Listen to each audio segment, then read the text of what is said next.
네, 안녕하세요. 저는 원진 피부과에서 근무하고 있는 박소윤입니다.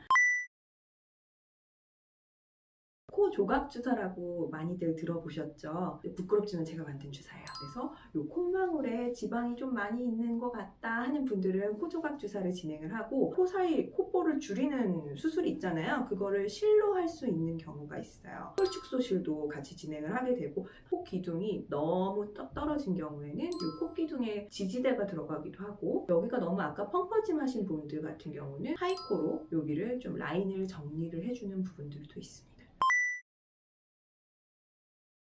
약간 느낌이 필러와 보형물 한 중간 정도? 보형물에 조금 더 가까운? 보형물 같은 느낌은 당연히 안 들죠. 매끈한 느낌은 안 들 수는 있지만 조금 더 필러보다는 보형물에 가까운 느낌으로 중간 느낌으로 보시면 될 것 같아요. 제 중국 고객님 중에서 동양적인 얼굴이라서 전형적인 코가 없는 스타일이었어요. 그래서 퍼펙트 코를 진행을 한 차례 해드리고 1년 있다가 오셨는데 너무 만족을 하셔가지고 다음에 또 진행을 하시고 그런 경험이 있어요. 그래서 없는 콧대도 살릴 수 있는 게 퍼펙트 코이긴 해요. 코끝 올리게 할 수도 있어요. 보통 콧대를 살리기 위해서 오시는 분들이 많기 때문에 콧망울 쪽으로 들어가는데 간혹 가다가 이쪽으로 좀 포커싱을 잡으시는 분들이 계세요. 그러면 이쪽으로 들어가게 되면 코 실이 요 안쪽까지 오기 때문에 이 코끝을 좀 올려주는 느낌이 있고 이 중간에 중앙에서 들어가는 부분들이 있어요. 짧은 실로 넣어주면은 코끝을 조금 더 살릴 수는 있어요.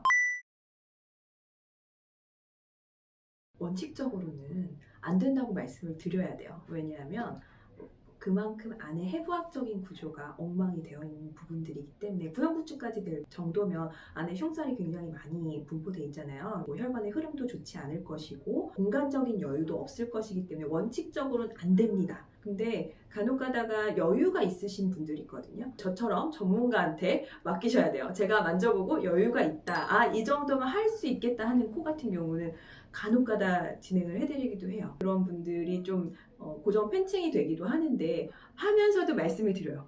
혈행이 안 좋기 때문에 분명히 위험할 수는 있다라고 말씀을 드리기는 해요. 특별히 상관은 없어요. 필러를 했을 때 우리가 한 일주일이나 2주 정도 안경 쓰지 말라, 선글라스 쓰지 말라 뭐 이런 얘기는 하잖아요. 그런 시기만 지나면 필러의 모양이 잘 남아있기 때문에 그 이후에는 다 방금 말씀하신 뭐 코팩이라던가 여드름 짜는 거는 다 가능해요. 근데 왜 코팩 하세요? 병원에 오셔서 딥클렌징 하세요. 고객님들이 이렇게 개수를 선택하는 순간 돈도 생각해야 되고 여러 가지 생각을 해야 되는 부분들이 있어요. 근데 저희 병원 같은 경우는 개수를 사실은 정확하게 말씀을 잘 안 드리는 편이에요. 그래서 개수 같은 경우는 보통 제가 한 남자 코 같은 경우는 8개에서 12개 정도 넣는 편이고 여자 코 같은 경우는 뭐 적게는 4개, 많게는 한 10개까지 넣는 편이에요. 그것도 코에 따라서 다르고 고객님들이 선택하는 프로그램에 따라서 좀 다르게 선택을 하실 수 있어요. 유지가 오래된다기보다는 유지는 요 실의 성분이 PDO라는 성분이에요. 다 아시고 계시는 녹는 실이거든요. 요 성분 자체가 한 6에서 8개월 정도 되면 녹아서 없어져요. 얼굴 실리프팅에도 쓰고 있는 실이기 때문에 개수가 많다고 더 녹는 시간이 천천히 녹나요? 그거는 조금 아니라고 볼 수 있고요. 그 개수 많은 거는 사실 공간적으로 많이 높여야 되는 분들한테는 개수가 많이 필요한 거기는 해요. 6에서 8개월 지나도 조금 자리는 잡아 있어요. 제가 뭐 실리프팅 관련해서 여러 가지 심포지움이라던가 이런 거 진행을 하면서 실험이랑 연구를 좀 해보니까 얘가 녹으면서 그 자리에 한 70%, 60% 정도는 그 자리 따라서 콜라겐이나 엘라스틴 같은 탄력 물질들이 녹아서 남아요. 그 녹은 자리에 자기 거가 생겨요. 그래서 완전히 다 없어진다고 보기는 어려운데 그래도 좀 낮아지니까 또 더 하고 싶은 욕구가 생기고 그런 심리가 생기는 것 같아요. 상황에 따라서 다르기는 한데 간혹가다 대사가 굉장히 느리신 분들이 있어요. 아주 럭키하게 그때도 남아있는 분들 계시거든요. 그럼 굳이 제가 권해드리지는 않아요. 근데 다 녹아서 없어지고 봤을 때 공간적인 여유가 있을 때는 보통은 그 시점에 진행을 해드리기도 하고, 상담할 때 편안하게 말씀드릴 때는 1년이나 한 1년 반 있다가 한 번씩 하시는 게 좋지 않을까요? 말씀을 드리는 편이에요. 매부리도 좀 심한 매부리는 조금 완벽하게 매부리를 하기는 어려워요. 매부리 요 험프 있는 부분이 너무 높으면 그 높은 코의 그 기준을 맞추기가 애매할 수 있거든요. 그거는 험프를 조금 다듬어주는 수술적인 부분을 들어가는 게 맞긴 한데, 요 험프 있는 부분 위쪽으로 필러를 넣거나 그다음에 실을 전체적으로 넣으시면 그 험프 부분도 개선이 가능한 부분들이 있어요. 화살코나 들창코 같은 경우 굉장히 어려운 케이스예요, 사실은.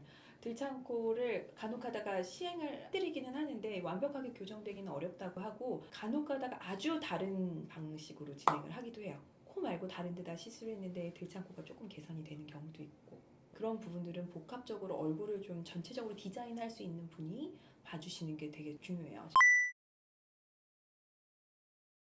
그 퍼진 코 같은 경우는 여기를 좀 모아줘야 되는 부분들이 있잖아요. 그 부분들은 퍼펙트 코에다가 뭐 콧볼 축소실 같은 경우를 진행을 하시면 요 콧날개가 좀 이렇게 오므려지는 느낌이 있기 때문에 그 부분도 진행이 어느 정도는 가능하세요. 근데 좀 아파요. 아픈 게 단점인데 그 아픈 걸 또 이기시는 분들이 계시더라고요.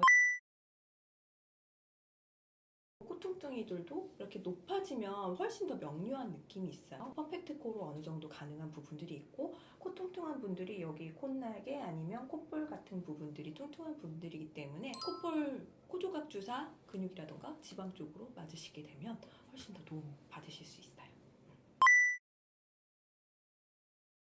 수술하기에는 시간적 여유가 없다 하시는 분들은 오시면 좋고, 그다음에 필러를 했는데 예전엔 만족했는데 두 번, 세 번 하다 보니까 너무 퍼졌어요 하시는 분들 퍼펙트 코 하시면 너무 예쁘게 잘 되실 것 같아요. 난 앞으로 수술 계획이 없습니다 하시는 분도 퍼펙트 코 하시면 훨씬 더 좋으실 것 같습니다.